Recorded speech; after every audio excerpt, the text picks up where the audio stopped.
Бір тер ірімшікті тауып алып, ағашқа қарға қонды ұшып барып. Тоқ санап ірімшікті көңіліне жей қоймай отыр еді ойға қалып.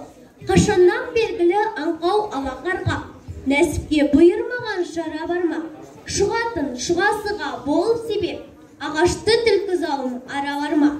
Істеген ірімшігін түлкі көріп, аяғын ептеп басып, жақын келіп.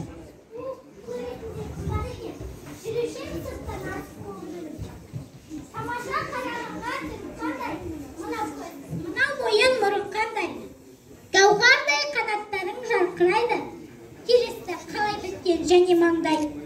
Көркемдік сипатыңнан табылғанда, даусыңда болса керек шырын балдай. Көптен ақ даусыңды естісем де, болған соң келе алмадым жерім шалғай. Сен іздеп келіп тұрмын алыс жерден, сұлу деп мақтаған соң әркім көрген. Халық айтса, қалып айтпайды деген рас, арман жоқ жанда сені көріп өлген. Көркіңді бітіре алман жазып хатқа, я сөйлеп жеткізе алман айтып жатқа. Мен қайран неғып патша қоймаған деп, даусыңда сипатыңдай болған шақта. Нұрыңды күн секілді көріп тұрмын, алқы беріп тұрмын. Даусыңды тым болмаса бір шығаршы, естуге құмар болып өліп тұрмын. Мәз болып мақтағанға насаттанып, қайтпасын деп ойлады көңіл сағынсынып. Алыстан арып ашып іздеп келген байғұстың кетсін деп ойлады көңілі тынып.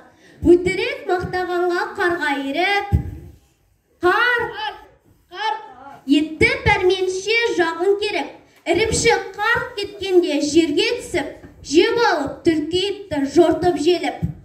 Қарасақ көп адамдар түлкі боп жүр, залымдық өтірік пен мүлкі боп жүр. Солардың сұмдығына түсінбеген, қарғада жұртқа мазақ күлкі боп жүр. Жұрт едік қазақ болып, далада кен сахара көшіп қонып,